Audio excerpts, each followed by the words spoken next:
What's going on, everybody? Welcome to episode number 75 of the Sorta Interesting podcast, and welcome back to our holiday movie review series where we are reviewing Christmas movies for the entire month of December leading up to the week of Christmas, which is already this week, everybody, which I mean, it's just insane how fast these holidays have come and gone this year, Myles, darling. But to reiterate, we are doing Home Alone today, and for the finale, hopefully on Christmas Eve, we are doing How the Grinch Stole Christmas, the live action version with Jim Carrey. Thank you for coming out tonight. You could have been anywhere in the world, but you're here with us, and I appreciate that. With me is my co-host, the Iceman cometh, jolly old Saint Dick himself, my best friend, your favorite Myles, Mr. Darling. How you doing, baby? I'm doing great. It's the week of Christmas, man. Been a long year. I know, right? God, the worst year ever, but it's going by so fast. Before you know, we're gonna get the vaccine. So, yeah. Myles, for a little side podcast, I want to carry over what we tried to do last week, the failure that was our little reacts video from last week, but I think I got it working this week. So we are going to watch some trailers here. We got the Falcon and Winter Soldier trailer, we got the Loki trailer, and the WandaVision trailer. So let's go ahead and cue that up. I got a little reacts panel here for us. But okay, Lex is in the background. It's all right. Nice. Let's see, let me change the screen.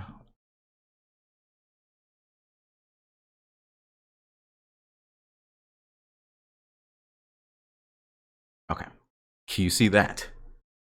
All right, let's go. Let's go. Loki trailer. I have not watched this yet in anticipation for this part here, so let's go.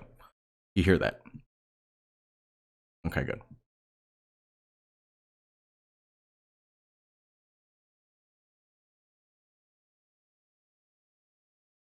Yeah, that's from yeah, in the middle of Endgame, yeah.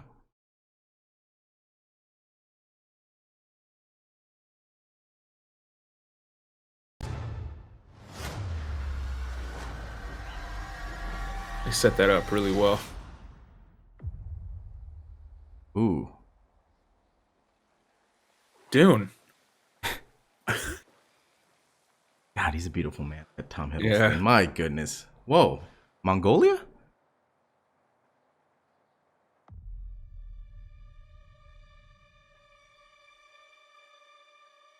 Do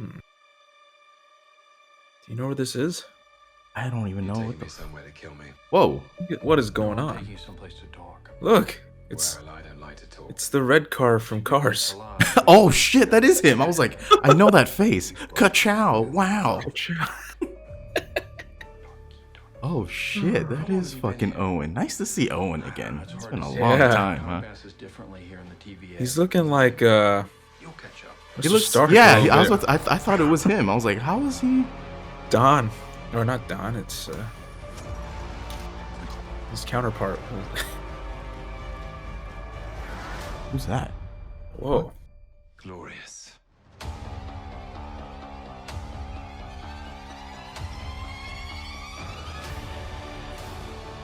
Huh.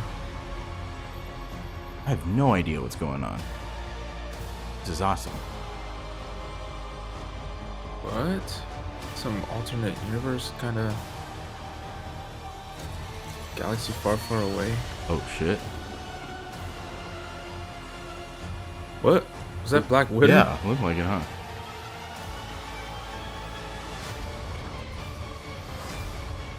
Brother, I'm down. You'd better be ready.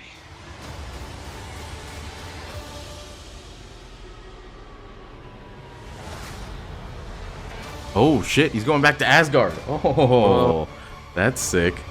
All right. When is that supposed to come out? Okay, no. Come on. What did you expect? Oh, one of those pins. Oh, that's straight from the comic books when he's like standing like that. That's fucking sick. Woo. Does That's it supposed say to come out May? May 2021. Okay. Hey. All right, let's move on to this WandaVision trailer, January 15th, 2021. That's right around the corner. In like 2 weeks. So what's a single girl like Man, you that doing isn't- rattling Oh, around look, this it's, big Catherine. Yeah. I assure you I'm married to a man, a human one. Supposed to be like some I Love Lucy shit. What? We are an unusual couple. Oh, I don't think that was ever in question. This is a trip? Cheer up, Sleepy Jane.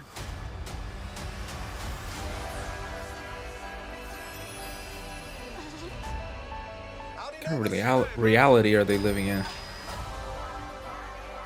Wanda, what's up? Who are you? I don't know. What? It's like us. Just creating all this shit. Something's wrong here. Oh, that's sick. Classic costume. Are you here to help us? Bees? This is our home. Then let's fight for it. Hey, it was Asian Jim. Asian Jim. Oh, that face when I see it.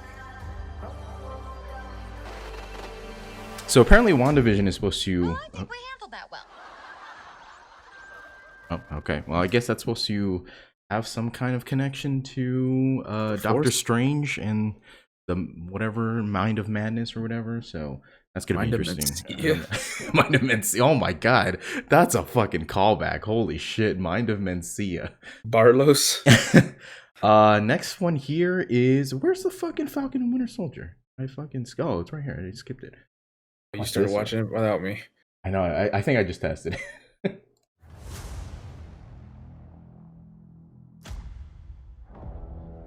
The legacy. You know anything about this one? No, I have nothing. Complicated. God, Sebastian Stan. Fucking, what a smoke show Sebastian is. Good looking guy. The world.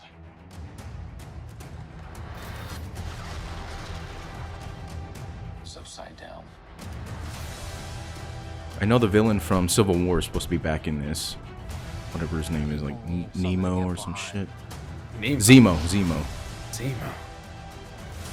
Zima? Those drinks? Oh, whatever. There he is. Whoa, oh yeah.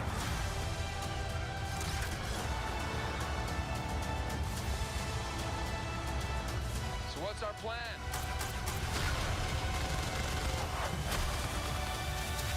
Oh shit, dude, this is like a fucking movie. This looks awesome. So This no is a show. Yeah. Great. Oh shit. Those colors are fucking sick.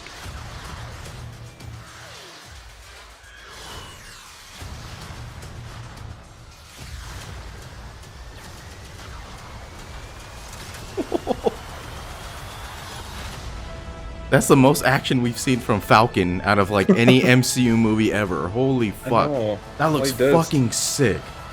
All he usually has is just his little. in that cyborg brain of yours. You don't want to know. Oh yeah, I can see it working. Gears turning. Oh, they're malfunctioning. They're on fire. Ooh, that jacket is sick. Oh, that might be the one I'm most looking forward to. Holy fuck, that is sick. That's coming out March 2021, not that far away from now. That's awesome. Dude, all of these are really I know, right? fairly close together. Except for, I guess, this one, Loki. That's in May, but that's still coming up this year. So Some of this Star Wars stuff isn't coming out. yeah, this one, Wow. The Bad Batch. I don't know anything about this. This is this new series from Dave Filoni follows the elite and experimental clones of the Bad Batch, first introduced in the Clone Wars. You know anything about the Clone Wars? The show, I it haven't watched was, shit, but you should watch it. I mean, I know I'm trying to this watch is- it. Yeah. They were introduced in the Clone Wars. Oh, so they were. you know these guys? Yeah, they're clones, but they're all kind of like, I The guess, elite. they're mutant clones, if you will. Oh, know? okay. They're not. They specialize in one specific ability, but they're not like a clone that you would put in the army because they don't look like Gotcha. Okay. Tamura. As they find their way in a rapidly changing galaxy in the immediate aftermath of the Clone War, Disney explained in a press release, members of the Bad Batch, a unique squad of clones who vary genetically from their brothers in the Clone War or Clone Army, each possess a singular exceptional skill that makes them extraordinarily effective soldiers and formidable crew. I guess we could have just read that. The series is set in post-Clone War period with a premiere exclusively on Disney Plus, coming in 2021, unknown date. That sounds interesting. That sounds like almost like Ninja Turtles, where they have their own kind of special abilities. Mm-hmm. They call themselves the Bad Batch. Bad Batch. Camino.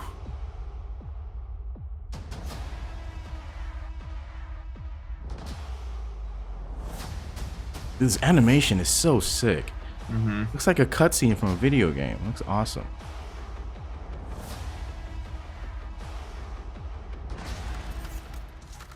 The Republic will be reorganized Oh shit. into the first galactic empire. I just took that soundbite from fucking Revenge of the Sith.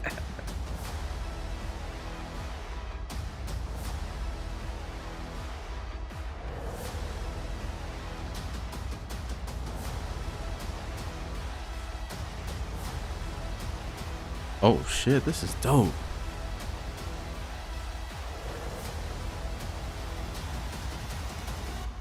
That was quite an impressive display. Oh, Tarkin. Oh, so these guys are supposed to be bad guys? Oh wait, no, they're fighting. I think they're like anti-heroes or something. Okay. I don't know what's going on. Tell them hanging out with Tarkin. That's a bad dude. Okay. It's a bad That's man. a bad dude.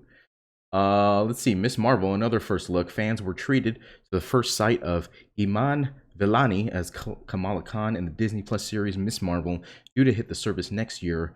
The series follows Khan, who is a fan of Captain Marvel, as she herself is transformed into a superhero, coming 2021. I've never heard date. of this. I know Kamala Khan, but I never heard of this. Oh, they haven't filmed shit. Her story is so universal. Miss Marvel is one of the newer They haven't characters filmed into Marvel Comics. And when one comes in that grabs the world's imagination like this, the questions are, when are we going to bring Miss Marvel to Is the she the screen?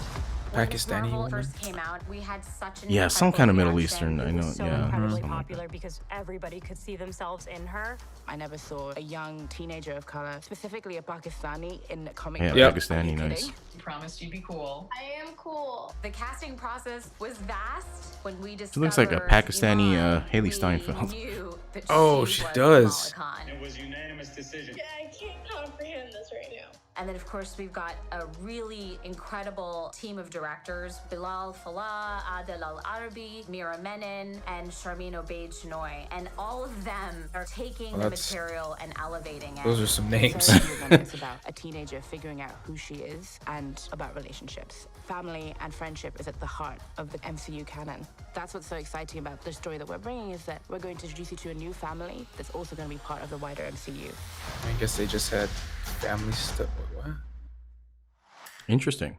So in that new that game from Square Enix, that Marvel game, Avengers game, she's actually the main character of that. So get a lot of like backstory Marvel? from her in that. Yeah. Interesting.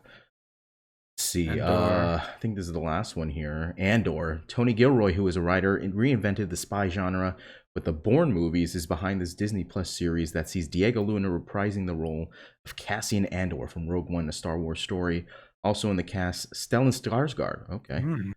Adria Arjona, Fiona Shaw, Denise Go, Kyle Suller, and Genevieve O'Reilly as Mon Mothma. Oh, I don't know. Is that the same from Don't remember. Rogue One? I wonder.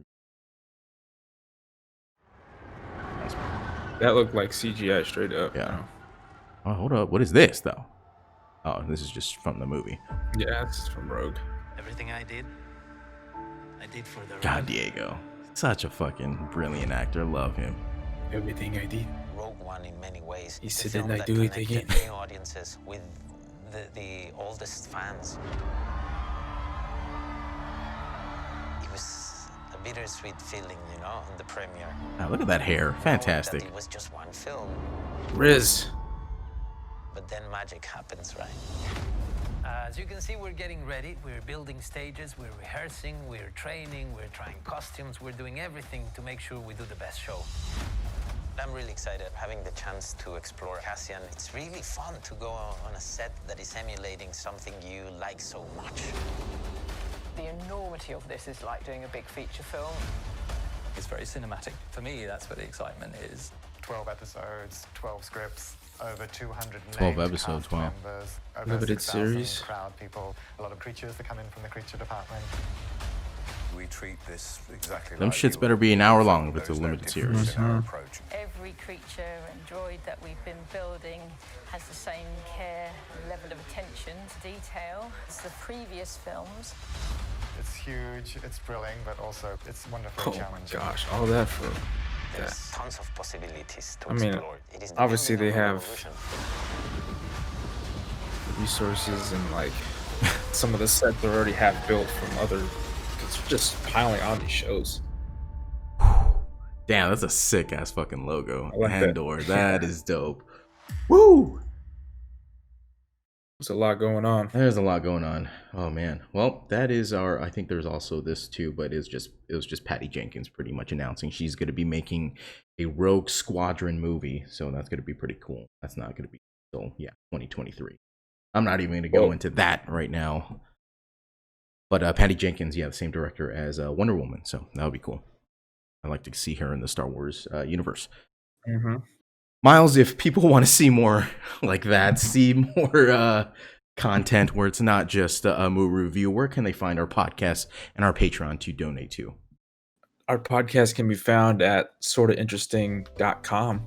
That's where you can find this podcast and podcasts from the past, as well as links to our social media and our Patreon. Patreon.com/sortainteresting is where you can go and listen to more random bullshit. Yeah, like we could react to off. some more trailers. Yeah, stuff like that. You know, talk more about not just movies, but sports, maybe entertainment. Doesn't matter. Mm-hmm. You can talk about actual anything. like trailers that you haul behind like your vehicle. Dude, we'll just react to them. Like, damn, that one's big. Yeah, and that's it. That's all you get at $1. So you'll see. What else? We got Spotify, yep, Google Spotify, Play, iPod, yes, exclusively on your iPods, ladies and gentlemen. The podcast app for iOS. That's what I was trying to say. Yeah, go ahead and rate us 5 stars. We already rated 5 stars, so go ahead and keep the trend going. More. You want to be cool, right? Yeah, please. Yeah. So what do we got today? Today we are reviewing Home Alone. Let's get into some production details here. So release date, November 16th, 1990. Unfortunately, we were still swimming around in our dad's ball sacks and not even born yet. So on like a sock or something. Hanging out. We're just chilling on a blanket somewhere, or fucking a smart version of me just hanging out somewhere. Toilet paper. Writer John Hughes, had no idea it was John Hughes, arguably the most prolific movie writer in the 80s, and unfortunately died at the age of 59 in 2009. Just a young age. We don't have our split here. Yeah, let me I'll share. Oh. Here you go. There we go. Yeah. Let's see. So, John Hughes, known for writing National Lampoon's Vacation with Chevy Chase, one of my favorite comedies of all time. A movie that was made. Just watching that yesterday. The first one, Vacation, or yeah. Oh man, what a fucking movie! Oh right? no. Christmas. The one where they go to, not Christmas. No. Oh, European Vacation or Vegas. Vegas. Okay, that was like at the end of that, but yeah, you should watch the original Vacation if you like that, because I mean this movie was made in '83, but if you watch it, the camera is so shitty. It looks like it was made in like the fucking 1950s, but the writing and Chevy Chase right at his prime is fucking amazing. Also wrote 16 Candles and The Breakfast Club, 2 movies I actually haven't seen, but everybody knows those are classic 80s movies. Also wrote Ferris Bueller's Day Off, Planes, Trains, and Automobiles with John Candy and what's his name? Steve Martin. What a great movie. Also National Lampoon's Christmas Vacation.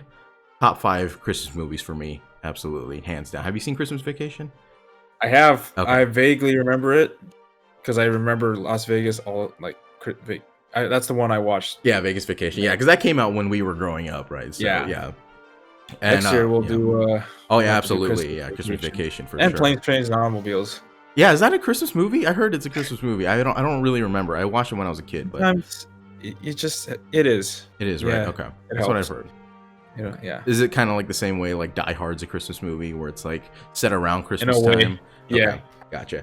And then also, of course, wrote all the Home Alone movies, the Macaulay Culkin ones, not the fucking knockoff ones with these stupid ass little kids that you see on fucking. They have like all these other ones on HBO Max, which I just got, by the way. Congratulations to me. They have all these Home Alone movies on there, but none of them are the Home Alone with Macaulay Culkin. They're just knockoff. We started ones. with that 3 just going all the way down. Ridiculous.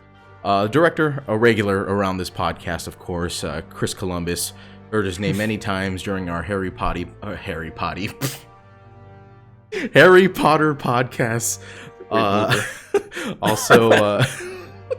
Also directed Mrs. Doubtfire. Hello. And Bicentennial Man, and from his IMDb, an upcoming Five Nights at Freddy's movie, live action movie, which is gonna be really weird to see, but I'm looking forward to it. I like that game's pretty scary, so I like to see that on the big screen.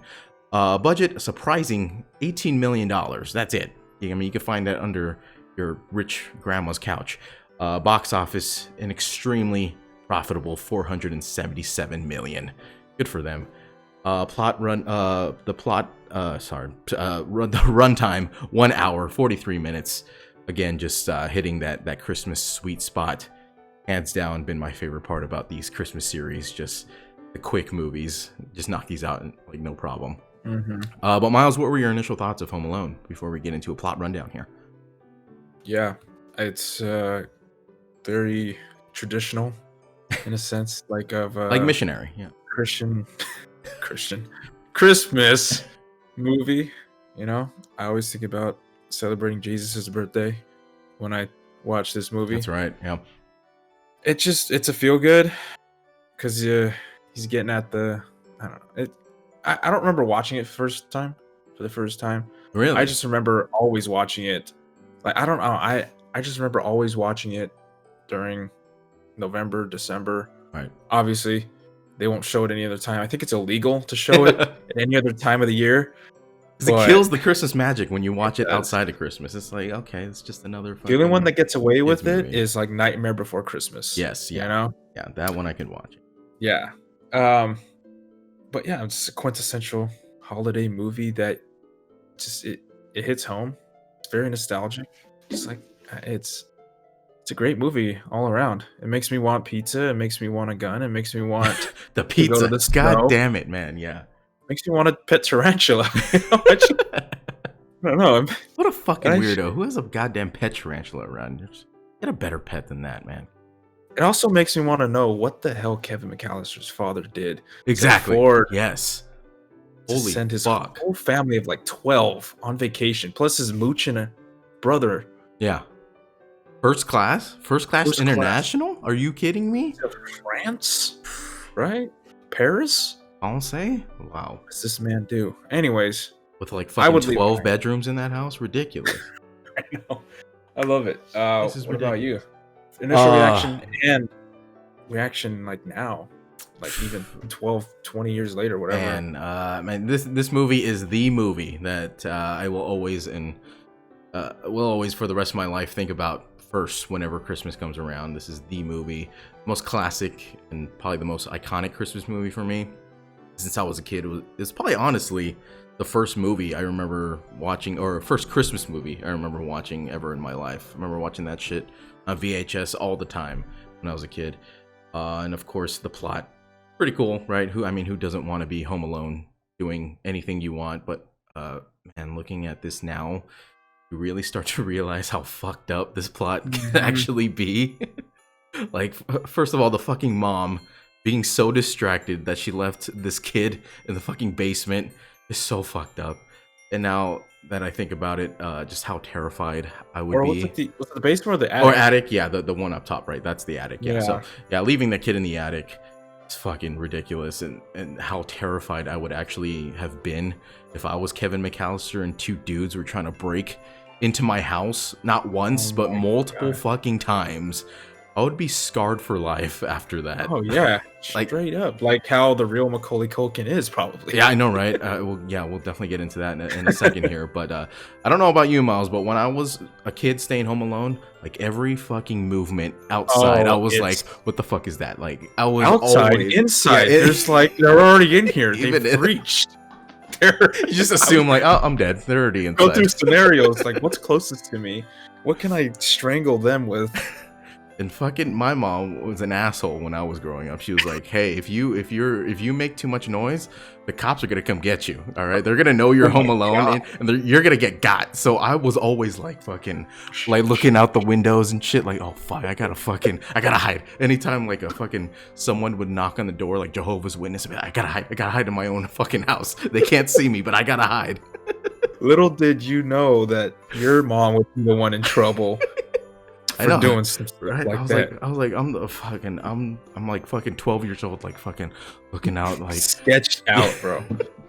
But with that being said, there is just nothing cooler than Kevin making all these makeshift traps and shit with just stuff laying around the house. And that BB gun was the coolest shit when I first saw it.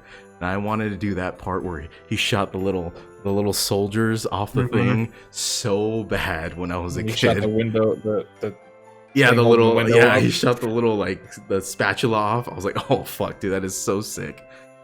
But the final thing I want to talk about before getting into this plot rundown is how impressive it is looking back at what Macaulay Culkin has done. Macaulay Culkin was only 10 years old when filming this movie. By the way, Macaulay Culkin, he's 40 now. If you want to feel old, fucking 40, and he's banging, you know who? Fucking Brenda fucking Song. Is that done already?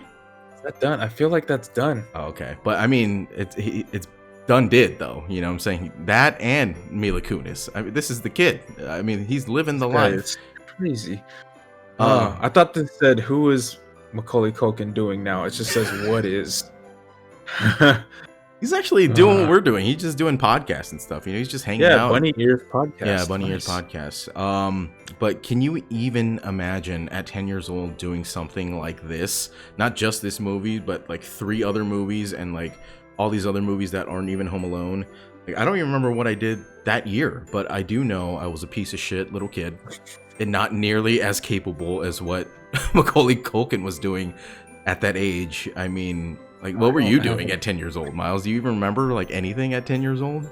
No, I wasn't even like fondling myself. Right? Not even. Know? I mean, this guy's doing work on set for like 16 hours. Not probably not 16. I don't know. Maybe there wasn't any child labor laws back then. Maybe he was pulling in. I know for sure. I want to say I'm pretty sure I wasn't left home alone at 10. Yeah, I don't think I was either. We were in 5th grade when we were 10 years old. So, I mean, do you remember who your teacher was? 5th grade, like anything? What school? I do. I remember. Mrs. Drapkin, I think was one of them. I think that was her name, like Napkin, but Drapkin. Drapkin, okay. If that's even a name, maybe I just pulled that out of somewhere. But it sounds like one of my 5th grade teachers' names. That's it. I remember that's when they started switching over. Instead of cookies at the end of the line, fruit strips. Fruit chips? Fruit strips. Oh, strips. Like fruit strips. Leather. Yeah, I like those. Those are good, but I'd rather have cookies, that's for sure. First run, this was when they were first gaining traction, getting popular in schools. The first run of those things were... It was a bad transition. Kids were having withdrawals, you know. They needed that. Yeah, they need that sugar, that real sugar. Yeah. Cookie, the hot one where it's like melted against the plastic a little bit on the inside. So you just... How dare they? What'd they do with all those extra cookies, you think? Fucking lunch ladies probably took them all, huh? They probably did. That's why they're all bored, though. That's why they all have fucking the bingo wings at the bottom of their fucking arms. But man, 5th grade, I do remember some 5th grade. Mrs. Miller's class at Galden Elementary. Remember, because I switched schools that year, so that fucking sucked. I remember 5th grade being the first year I started cursing in school too with my friends. Whoa. Yeah, because I went to school with it was like a pretty it was like school in the ghetto, so I was like with a bunch of bad kids, and we started fucking saying fucks and shits and talking about wrestling, and we thought wrestling was real. Wow. I remember Kane and Undertaker were like, no, it has to be real. They're really brothers. I swear. It's not fake. This is all real. I'm like, oh my God. What are we doing, guys? But Myles, let's get into a plot rundown here, if you're ready for it. Mm-hmm. Ladies and gentlemen, Merry Christmas, you filthy animals. Movie opens up with the title screen for Home Alone and one of the coolest movie logos I've ever seen on a cold December night in the suburbs of Chicago, with a John Williams score in the background. We get an establishing shot of the McAllister house, and holy fuck, Myles, this fucking house, it's massive. I have always dreamed of living in a house like this, and yeah, it brings back that question: what does Peter McAllister do? Is he a drug lord? Is he fucking running heroin on the side? What the hell is this guy doing? He probably just does the accounting or something for it. He doesn't look like he's too oblivious. He's stupid. He might be like that guy from what's that, Ozark? How like Jason Bateman's character is like the guy who counts all the money for the mob. He also has too many kids, which is like too much leverage for other people to take. Never used a condom in his life, that man. Yeah, he's an idiot. Never pulled out, yeah. We cut to a chaotic scene in the house with the whole McAllister family running around packing their things, and we are introduced to our antagonist, Harry, played by Joe Pesci. Joe fucking Pesci. Motherfucker Joe.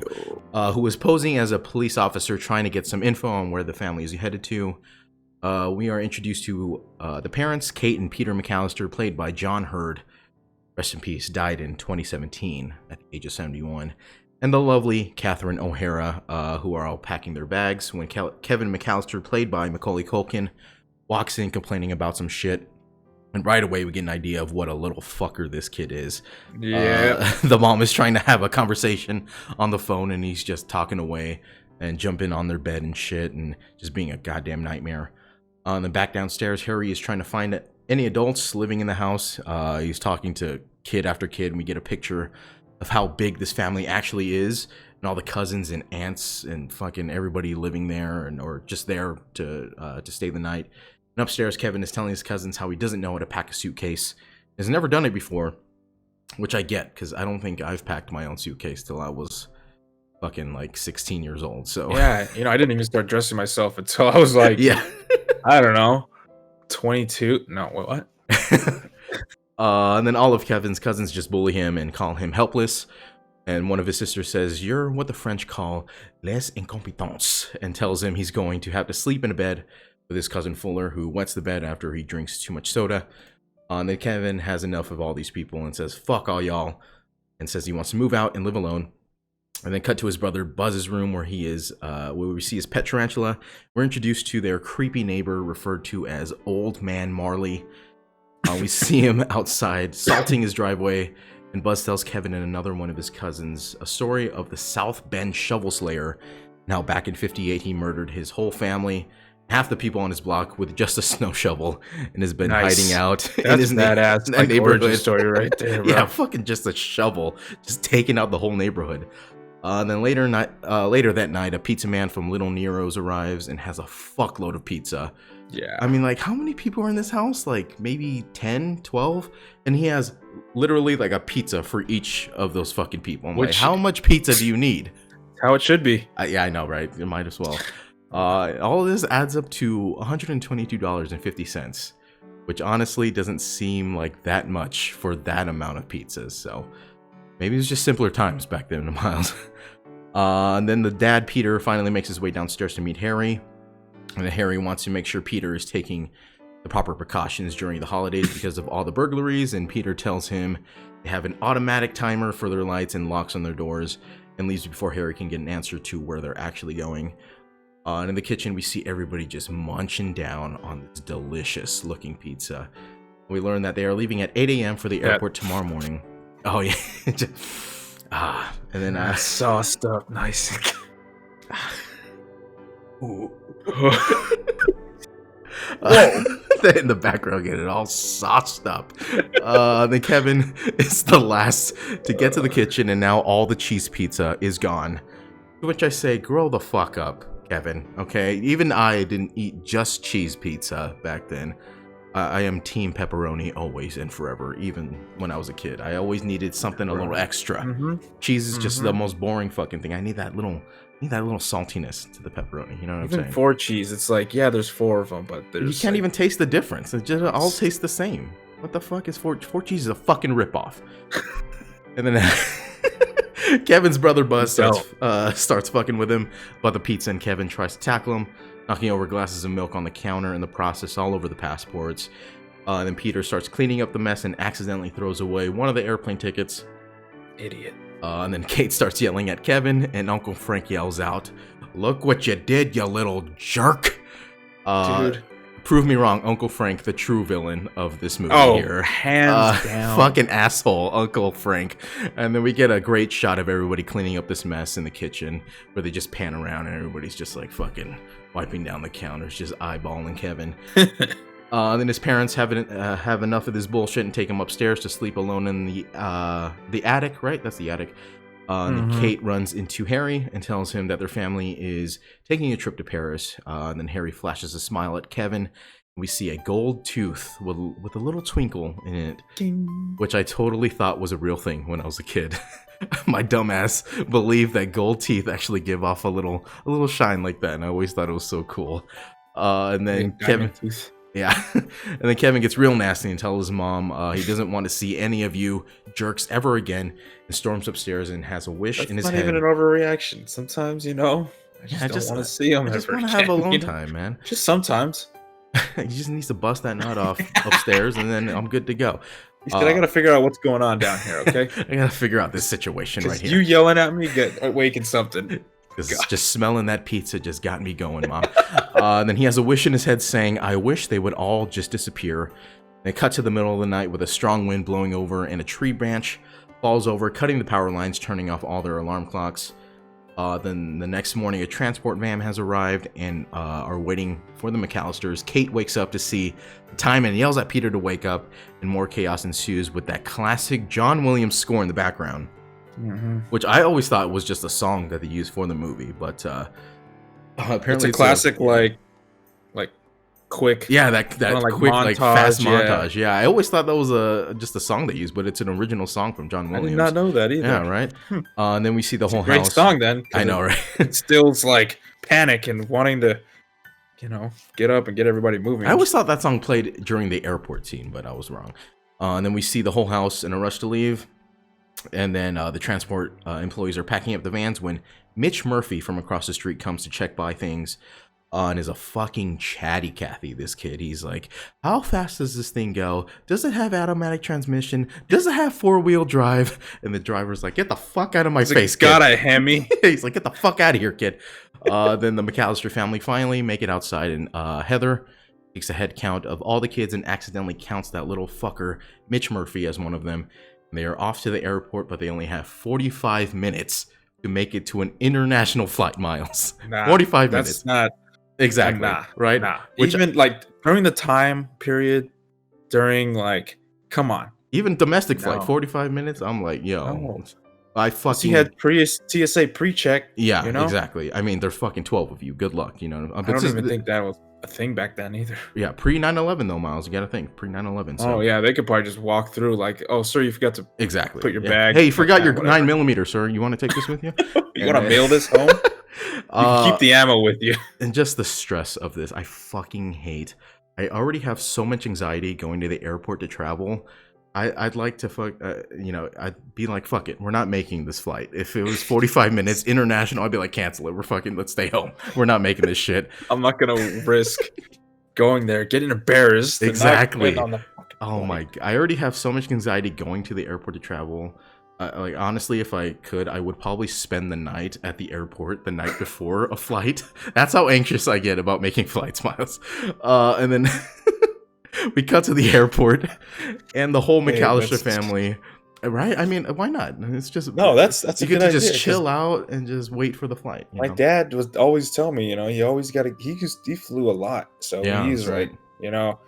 I imagine if at least 3 hours before. Oh, okay. So he's one of those, because you could go either way when you fly a lot, right? You could be like, fuck it, I know like the timing. I could get there an hour before, or you could be like your dad, like me, fucking 3-4 hours before, and just There's a Cinnabon hang there. out. Yeah. I'll survive. Exactly. Okay. And they cut to the airport, and the whole McAllister family is hauling ass trying to make their flight, while Run Run Rudolph is playing in the background. And then lucky for them, this was pre 9/11, so they don't have to take off their shoes and all that shit. Was that the Chuck Berry one? Yeah, I think so. Yeah, Run yeah. Rudolph. Yeah, this was pre 9/11, so they don't have to take off their shoes and all that shit to get through security. Of course. They could get through security in like Street 5 bombs. minutes, and TSA is a fucking joke. Convince me otherwise. The fucking scam. Just, I mean, why? Why do I have to take off my fucking shoes? Why do I have to throw away the water? You just want me to buy water at the fucking terminal, don't you? You fucks. You're just down right there, like Billy Bob and Pet Center. Oh, just fucking. They just want you to buy the fucking pre-check, and I'm fucking sick of it. TSA, get your fucking shit together. And then they end up. Someone's angry. TSA. TSA. They end up making their flight right on time. Of course, these rich white fucks, right, getting all the first class seats for themselves, while all the kids take coach. Fuck off, mom and dad. And then Kevin finally wakes up and walks around a completely empty house and realizes his wish came true and made his family disappear. And we get a little montage of Kevin fucking around the house. And he finds a Playboy and plays with his little Vienna sausage there. And he finds. But he didn't like it. He didn't like it. No, he didn't. Right? What a weirdo, this kid. And he finds some firecrackers in his brother's room, and he says out loud, "Buzz, I'm going through all your private stuff. You better come out and pound me." That was not me sexualizing that up. That was verbatim what it said in the script. You better come out and pound me. So tell me what you think. So I got this thing. Hold on. Oh god. The picture Kevin finds of Buzz's girlfriend was a picture of a boy made up to look like a girl because director Chris Columbus thought it'd be too cruel to make fun of a girl like that. The boy that was used in the photo was art director Dan Webster's son. Damn. His son. Wow. That's interesting. Wow. It looked like a convincing girl, though. Good job. The next we see him do is make the most delicious looking ice cream sundae I have ever fucking seen. There's like 20 scoops in this ice cream sundae. And he decides to put on a movie called Angels with Filthy Souls, which sounds like a fucking porno if I ever heard one. Angels with Filthy Souls. Are you kidding me? Then just basically, it's like an old noir gangster movie. I'm pretty sure that's not a real movie. No, yeah, it was specifically made for this movie, it looks awesome. It looks great. It looks like a real movie. It's one scene, but it looks great. Yeah. And then we basically get the line, I'll tell you what I'm gonna do. I'm gonna give you snakes. I'm gonna give you to the count of 10. Get your ugly, yellow, no good keister off my property before I pump your guts full of lead. And he says, "All right, Johnny, I'm sorry." All right, Johnny. And then he counts 1, 2, 10 and just starts blasting. And it ends with, "Keep the change, you filthy animal." And then Kevin's seen enough of this, turns off the movie, and yells out for his mom.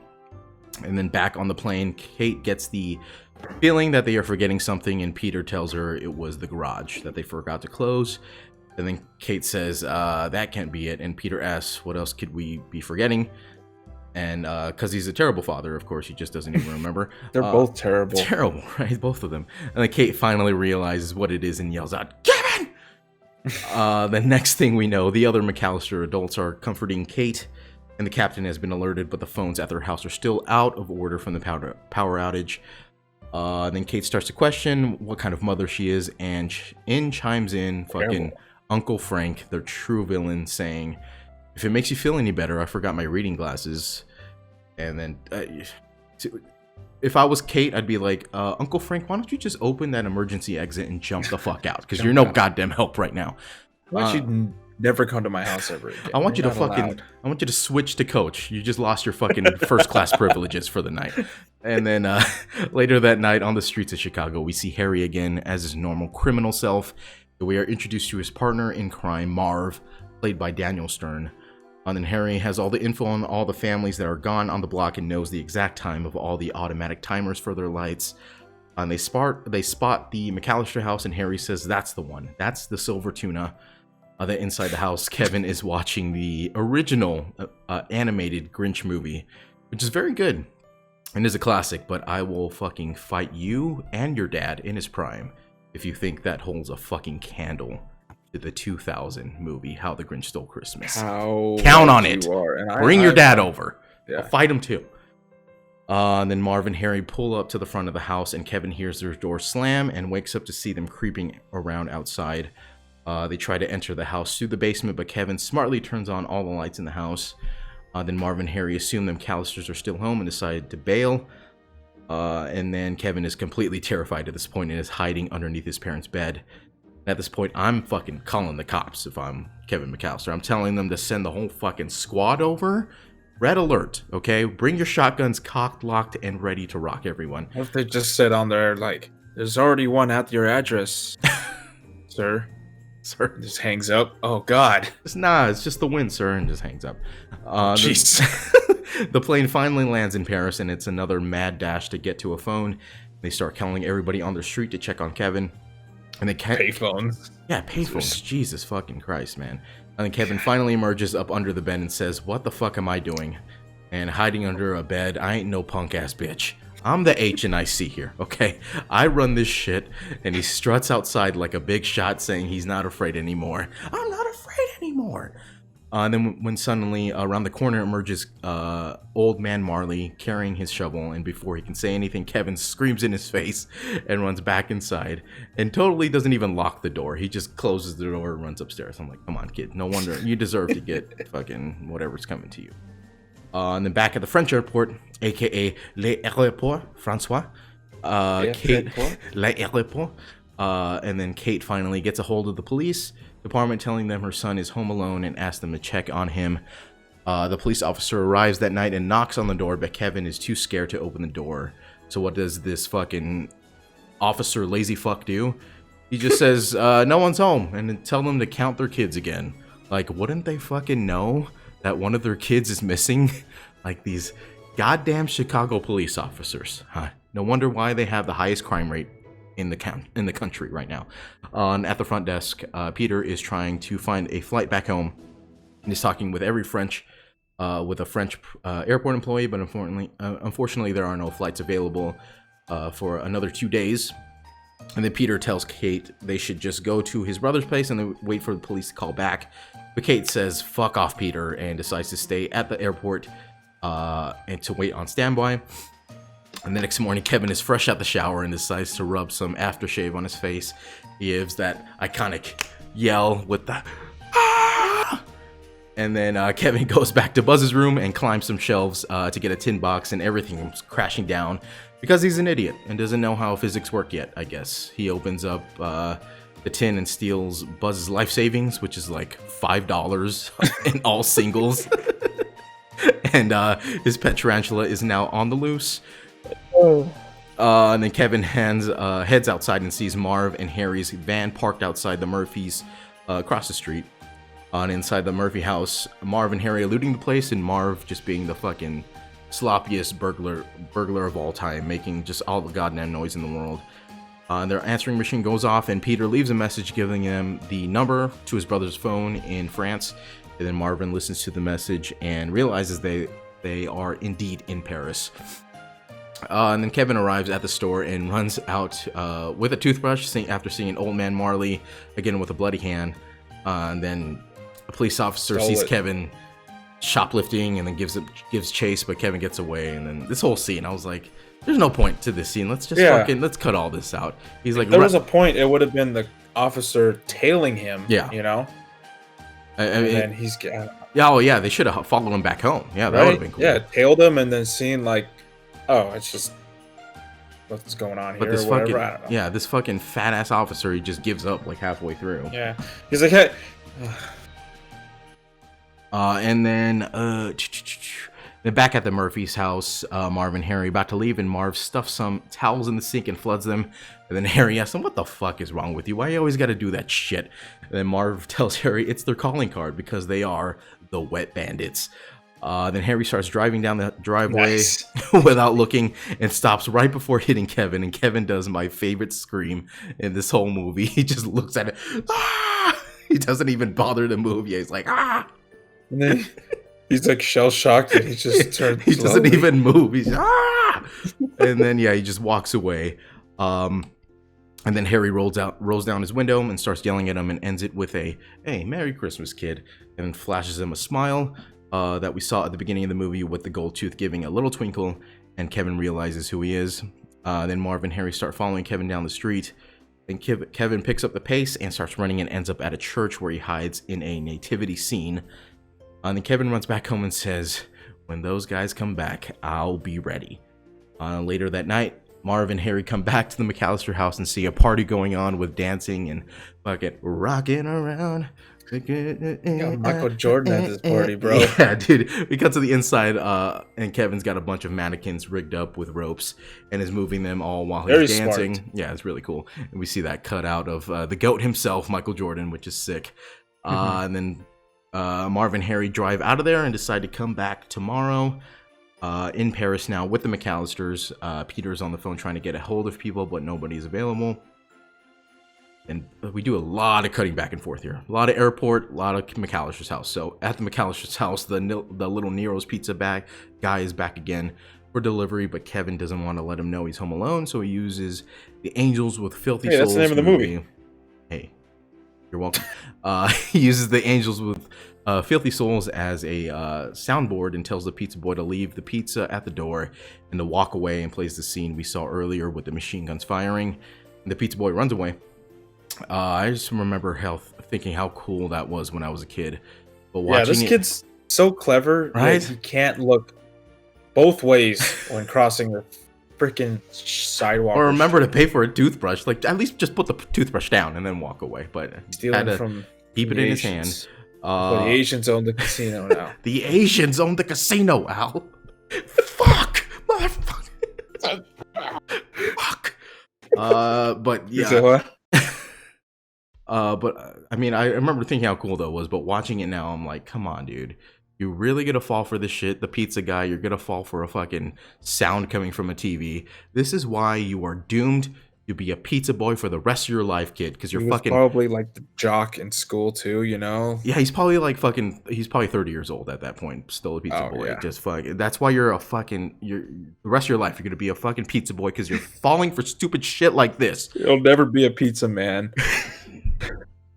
You think you're gonna make manager acting like this, kid? Get your fucking shit together. Go home and read a book.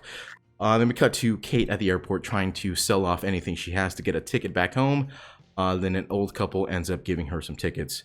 And then there's a point where she was like, she shows her the watch, the old lady. She's like, is that a Rolex? She was like, is that a real Rolex? She's like, does it look real? I'm like, the fucking size of your house? That better be a fucking real Rolex. That better be real. You're taking a fucking first class flight to France. Dude, they were gonna give her, the lady, first class ticket, money, that watch. The watch, yeah, unbelievable. I mean, their next child.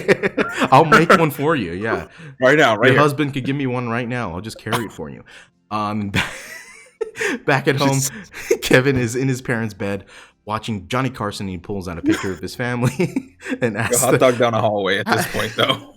Like, how do you not fucking have a real Rolex? Are you fucking kidding me? This is the fucking first. You could trade in that first class ticket right now for a real Rolex. I don't understand this lady. What the hell are you doing? Yeah, you're retarded. And then the next morning, Kevin is fresh out the shower again, but this time, I'm dreaming of a White Christmas is playing in the background. With that, I know the toothbrush. Yeah, with the brush. Yeah, I like that scene a lot. And then Kevin is lip singing with it and puts the aftershave on again and screams again. And then Marv and Harry are. And then Marv and Harry are back at the McAllister's house again, and Harry is confused, seeing nobody home at the moment, and tells Harry to go check it out. Then Harry tries to enter through the kitchen, but Kevin is there and plays the Angels with Filthy Souls scene again, but this time sets off firecrackers in a pot as the machine gun goes off, scaring Marv. That would be. I know, right? That's why I was like, now you're fucking learning, kid. That's how you got to do it with the fireworks and everything. That's the real way to do it. And then Kate is now back in another airport trying to get another flight, but everything is booked up. And then John Candy, aka John Candyman, overhears Kate arguing with the employee and tells Kate they can give her a ride in their van to Chicago in exchange for some payment, of course, wink wink, spawning the origins of the Bang Bus. Myles, you know all about that. Just kidding, Myles, it's Christmas. Come on, and John Candy's a good guy. I know. If anything, he would last 2 strokes with Catherine O'Hara, okay? I mean, she was such a MILF back then. He's lasting 2 seconds. I know. Then again, it's John Candy, the Italian stallion himself. The Candyman himself. God. Then Marv and Harry are waiting. John Candyman. Then Marv and Harry. To the candy shop. Oh, shit. Oh. Then Marv and Harry are waiting outside of the McAllister house to see who is inside, and out comes Kevin sawing down a little Christmas tree for himself. They spot on Kevin decorating his tree, and he sees Harry through a reflection on the ornament and yells out for his dad to help him. But Harry knows he's fucking just tonguing cheeky fibs and realizes the kid is home alone. Then Harry tells Marv that they are coming back tonight, even with the kid in the house, but Kevin overhears this conversation. In the traveling van with Kate and John Candy and all kinds of fucking polka music and all this shit playing. Mm-hmm. At this point, I would be so pissed off if I was Kate. I'd tell the driver, just fucking let me out. I'd rather walk to Chicago than fucking listen to this shit the whole ride there. And then later that night, Kevin decides to pay Santa, quote Santa, a visit, but Santa is done for the night, and he's just smoking heaters by his car. Man, with his fucking beard down, he's just like fucking. Just smoking heaters.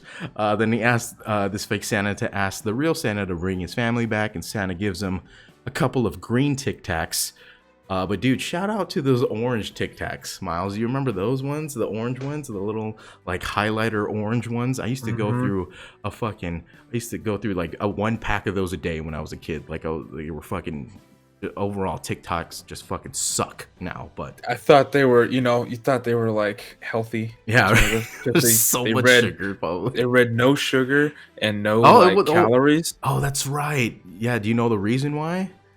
I think it's something to do with how small, minuscule the serving is, right? The Tic Tac, 1 serving of a Tic Tac is so small you can't even count it as like what's that gram on the chart. Yeah, it's all bullshit. There is sugar in it. You're just pounding them, bro. I think it's all sugar. It's just so small they can't count it like on the scale, the nutritional scale there. It's just so like bad now. I can't stand a Tic Tac. Tic Tacs suck, dude. Tic Tacs are the worst fucking candy I've ever seen in my life. I'd rather eat like a thing of those lactate pills. Yeah, just popping them. Dude, that would be a great like little case for lactates though. The little Tic Tac. Come on, what are we doing, lactate? That'd be awesome. And then Kevin is on his way home when what? Watch my lactate. The Kevin is on his way home when some sad choir music starts playing, and he sees all those families together, and he decides to head into the church where the music is coming from. And he takes a seat by himself and is approached by Old Man Marley, who asks to sit with him. To which I say, Old Man Marley, you could have just like flashed him a smile here and there before any of this went down, and Kevin would have loved you already. But he's just being a dick all the time. Then Old Man Marley tells Kevin that his granddaughter is up there singing in the choir and ends up being a pretty sweet old guy. And he tells Kevin he doesn't have to be afraid and knows all the stories going around him. Tells Kevin none of it is true. All the pedophilia charges. I know you think that I touch kids, but it's not true. They touch me. Only. There's nothing gay about getting your dick sucked. Oh, God. That is terrible. Why did I just say that? Oh, Jesus. And then you're the one who's gay for sucking my dick. And then he tells Kevin he doesn't have to be afraid. Okay, I already said that. Then Kevin then starts spilling his soul to this old man, telling him what a little fucker he's been this year, and tells him he misses his family. Then Marley tells Kevin he's no longer welcome with his son's family after they had a falling out. And Kevin tells him to stop being a little bitch and call him to make up. And then Kevin rushes back home. And in the background, we hear that fucking dun dun dun dun dun dun dun dun dun dun dun dun. With that fucking in the office where Christmas. And then Kevin rushes back home and tells himself, "I run this shit and I have to defend it," and starts drawing up plans for traps around the house. And then Marv and Harry arrive at the house for the final time. Good old fashioned New York trap house. Hey. And then decide to try the back door first.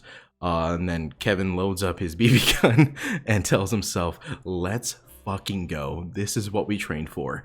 And then Marv and Harry approach the back door. Kevin puts the BB gun through the doggy door and shoots Harry right in the dick. I was like, holy fuck. I don't remember this at all. This is crazy. He shoots him right in the dick. That's a like in a bad way. And then Marv pulls a genius move, sticks his head through the doggy door, and is met with a BB pellet right to the face. Then Harry says, fuck this kid. I'm going to the front door. You go down to the basement. Then Harry gets to the front steps, but immediately slips and falls. Marv also slips on the steps because Kevin sprinkled them down with water. Then Marv tries to pry open the basement door with his crowbar, but finds it unlocked. And he goes to pull the light bulb switch, and it's rigged with an iron that comes crashing down on his head. And by the way, while all this is going down, I'm fucking ugly laughing, like fucking wheezing, like ha ha. You know what it is? For me, it's the physical acting. Yes, this guy who plays Marv, Daniel Stern. He is so fucking funny. The way he just pulls it. It just comes down on his head. So fucking funny. Even when he's like slipping and he's like puts his like feet to the side so they're like on the wall. It's so fucking funny. He uses the crowbar to like pull himself up. Oh my god, dude, it's so fucking funny. He did a good job with that. Yeah. Oh yeah, he's fantastic in this.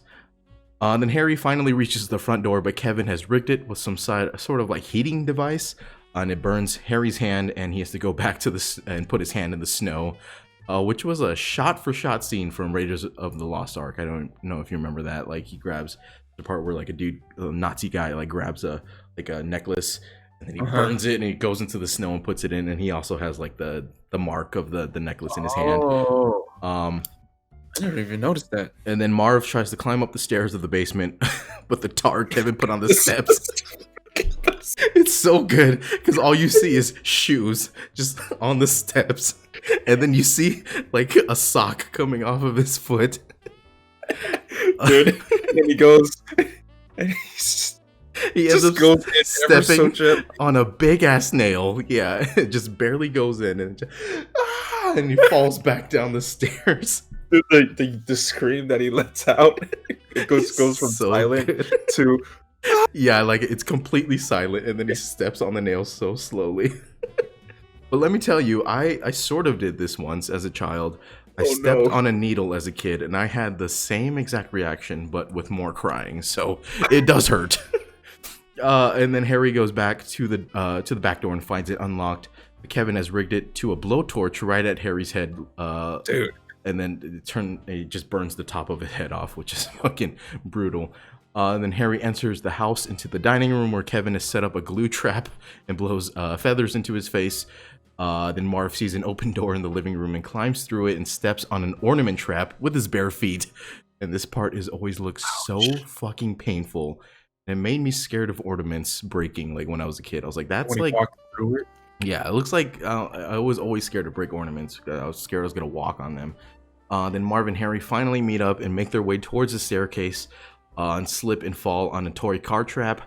And then they start climbing the stairs when Kevin releases swinging paint cans, and they both get fucking nailed. And then Marv loses his gold tooth in this process. And then in his parents' room, Kevin calls the cops and tells them his house is being robbed. And then Marv finally catches him by the ankle when Kevin sees Buzz's pet tarantula and puts it on Marv's head. And Marv gives out the best scream in this whole movie. It just throws the spider's just right on his forehead, and he throws the spider on Harry. And then Kevin makes his way into the attic. It's another one of those like screams from Daniel Stern that just it's just completely silent. Like one of those, if you had the headphones on, loud, you're just in his fucking face, dude. It's so good, man. And then Kevin makes his way into the attic and ziplines to his treehouse. And then Harry wakes up to see Marv standing above him with his crowbar and hits him right in the chest, missing the spider. And then Harry and Marv see the rope and start climbing the rope to cross it.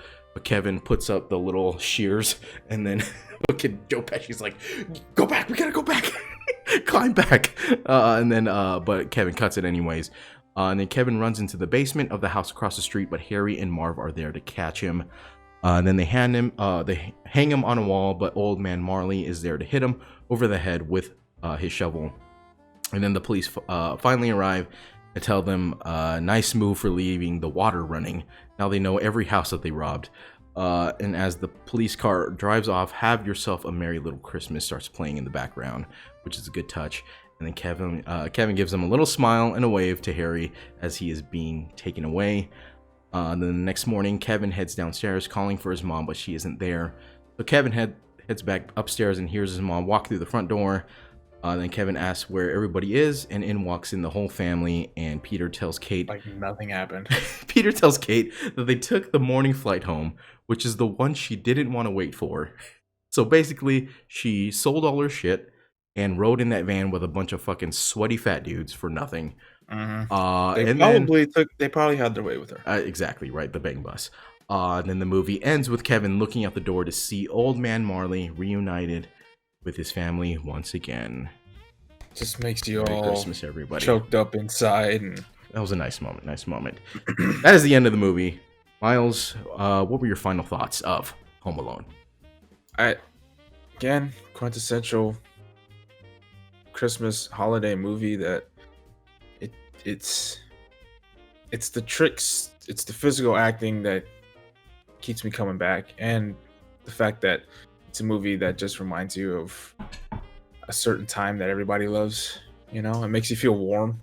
Makes you stand still, like in the 90s too, right? No cell phones, using payphones. Home line is fucking essential in these times. So that's true. Yeah, no cameras either. No like security cameras. Just like no like alarms. Just locked doors and automatic lights. I guess that's the only thing deterring burglars. It's funny. The older we get, even though watching these movies like year in year out, we start to notice small things here and there, right, that we didn't notice obviously when the first time we watch it. You know, like understanding different humor, understanding like payphone. I remember when that was a thing, and now I know why my parents are always like, "Do you even remember?" Fucking Laserdisc or whatever the hell that. How fucking good we have it now. God, vinyls. Yeah, I thought for a second you were gonna say you could relate to the parents. I'm like, no, I can't relate to not even leaving a fucking kid behind. Holy fucking shit, are you kidding me? Terrible parents. Take all the kids away, give them a Tamagotchi, see if they can keep that thing alive. They probably can't keep a Nintendo alive for more than a couple of days. That's a life lesson to you kids. Always use a condom or pull out, whatever you want to do. Just don't leave it in. The back is your canvas. The bullseye, if you find a tramp stamp bullseye. But man, yeah, goddamn. Whew, what a classic Christmas movie this has set the standard for what we know as holiday comedy movies today. You know what I'm saying? It's got everything that a Christmas movie has today. It's got the comedy, it's got the heartfelt moments, and it's got the happy ending. But Myles, do you have any trivia facts for us? Do you have anything else? Yeah, I do.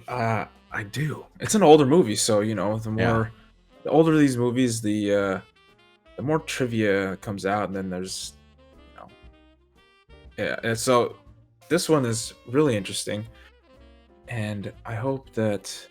So we love this movie here in America, right? Yeah. Amongst other Christmas movies like Elf and The Grinch and all that stuff, this movie is considered a traditional Christmas movie in Poland. It has aired on national television during primetime Christmas season every year since 1990. Polska. In 2011, the movie aired on December 23rd with an audience of over 5 million. What? Yeah. Holy fuck. Making it the most popular show aired during the Christmas season in Poland. Macaulay Culkin must be a god in Poland. Yeah. Holy fuck. He probably just walks through the airport like, go ahead. 6 women. Risk me, I dare you. He said, "We have your line here." They have a Macaulay Culkin line. Wow, that's crazy. Poland, out of all places, that's crazy. Wonder why. That toothbrush scene was the first shot for the movie. Not really that. Oh, what, he steals the toothbrush? That's interesting. Jimmy, that boy's trying to steal the toothbrush. He said, "What?" Yeah, he's like, "What the fuck? Get over here!" Daniel Stern wore rubber feet for his barefoot scenes, similarly to Bruce Willis as John McClane in Die Hard. Oh, I didn't even notice. That's crazy. Which is funny because we were talking about Die Hard as like one of those. That's got to be next year for sure. Die Hard's going to be. Oh, actually, you know what? I'm just going to save that for when we do the whole series of Die Hard. That's going to be fun because I have only seen the first one. I've seen that one and maybe Die Hard. Live for Your Die Hard. Yeah, that one too. Yeah, I haven't seen Maggie 2 Q. or 3, which I just noted. I was on HBO Max yesterday. Die Hard 2 is called Die Harder, which is an awesome title. And then Die Hard 3, probably one of the coolest fucking name, Die Hard with a Vengeance. One of the fucking coolest titles I've ever fucking heard. God, and that one has Samuel Jackson in it too. I cannot wait to do a Die Hard series. That's gonna be so much fun. That is really gonna be really cool, actually. I'm looking forward to that. All right. Well, we're kind of in the same boat with that one. And like, Live Free or Die Hard is really all I've seen. Because that one came out during our lifetime. That Live Free or Die Hard. Yeah. Everything else came out before we were born, I think. So, when 9-year-old Macaulay Culkin got tired on set, I mean, he would just lie down on the ground and sleep between takes. But really, that's like what we would all do. Yeah, like, we should all be able to do that. In that real house life. is awesome. Anyways, why not? That's like a real house. I would love to take a nap there. Dude, if I was filming that attic scene, I'd be like, I'm just gonna stay in here until we are done. Or that scene at the end where he's like hanging up the stockings and you could see the tree and the fucking couch. I'm like, dude, this is beautiful. I would cozy place. Yeah, it looks amazing. That set design was so good. John Candy filmed his part in only one day, albeit a 23-hour day. Oh shit, yeah. Is that overtime or what? All of his dialogue was improvised. His part was partly inspired by the character he played in Planes, Trains, and Automobiles. Oh shit, that's right. Also written and produced by John Hughes.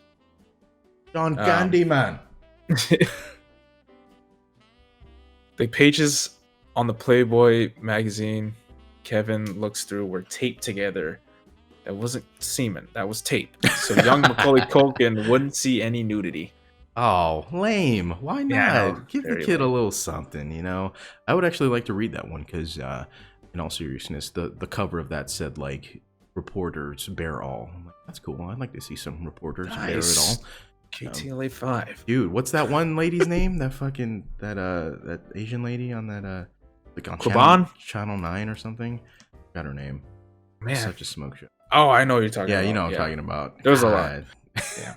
Okay, let's get out of here.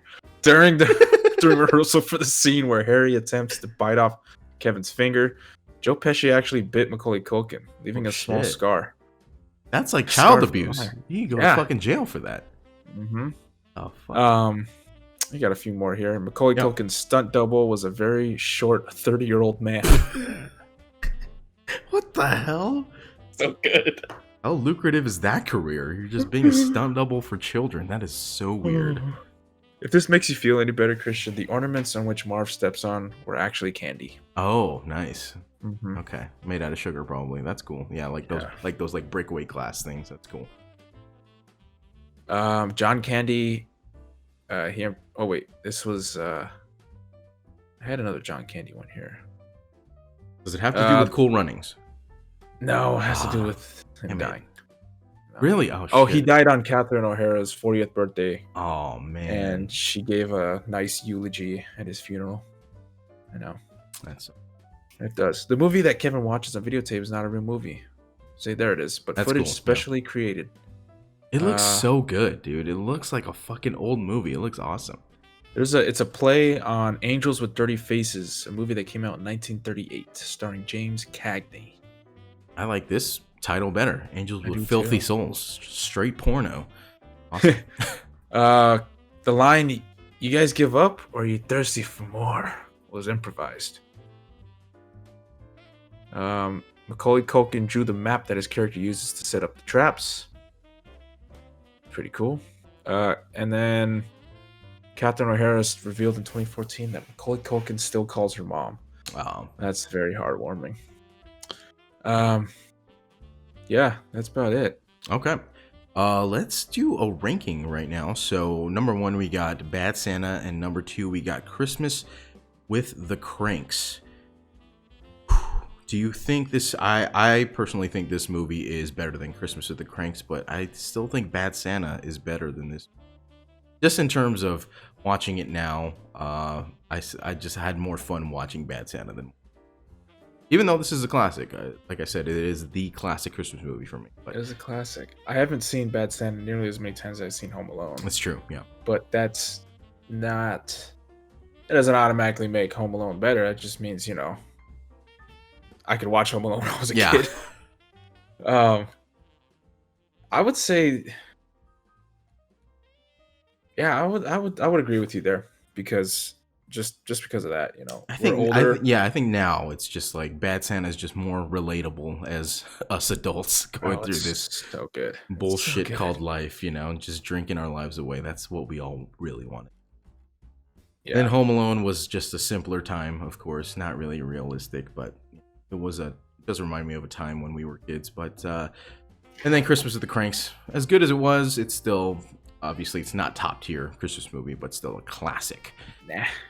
But I it's guess, still good. yeah, I know, still good. But next week we are coming at you. Not next week, a couple days from now, probably Christmas Eve. We'll be coming at you with live action How the Grinch Stole Christmas with Jim Carrey for our finale of our Christmas movies in review. But Myles, give them the plugs of where they can find our podcast, and we are out of here for today. Sortainteresting.com. That's where this podcast you listen to is available, as well as podcasts from the past. Our whole catalog is on there. Also on there are links to our social media and our Patreon. Patreon.com/sortainteresting. Remember, $1 gets you a whole lot more. That's a great tagline. $1 will make us holler. It's whole, but with HOLE, no W. A whole lot more. If you know what I'm saying. Make me holy. You know, Use some holy water. Check it out. We're on Spotify. We're on SoundCloud. We're on the podcast app for iOS. Anywhere that podcasts are available. YouTube. We don't have a URL just yet, but if you go into Google or if you go into YouTube, just type in Sorta Interesting. We're always the first one that pops up. Yep. And we have Christian Patam, Myles Darling, Sorta Interesting podcast, all on Twitter, Instagram. Go check it out. Go leave us a 5-star review. And that's it. All right, everybody. Well, have an interesting day and Merry Christmas.